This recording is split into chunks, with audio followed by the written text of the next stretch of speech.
చంద్రుడు ఒకలాగే వస్తున్నాడు, సూర్యుడు ఒకలాగే వస్తున్నాడు, సముద్రం ఎప్పుడు ఉప్పుగా ఉంటుంది, తీగమారినా తీగమార, ఆకాశం ఎప్పుడు ఒక నీలంగానే ఉంది, భూమి ఎప్పుడు ఒకలాగే ఉంది.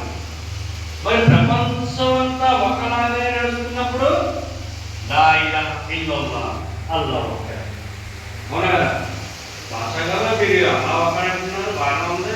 మరి మిగతా ఒకటి ఏంటండి బాబు? మా ఊళ్ళేమో తిరుపతి ముప్పు తిరిగి గుడి గుర్తొచ్చేసాడు, ఆ తర్వాత ఏమో సాబాబుని ఇల్లు గుర్తొచ్చాడు, అట్లా కనపడుతున్నాడు మొత్తం ఏం చేసేసాడు. మొన్న మరి ఏంటి గురుగా చేస్తున్నాడు భాష కదా.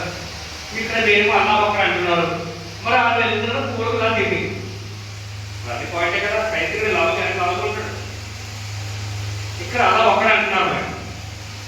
మరి పూర్వకులా తీరుతాయి. మరి ఇక్కడ మనం గమనించాలి. ఏ గమనించాలి?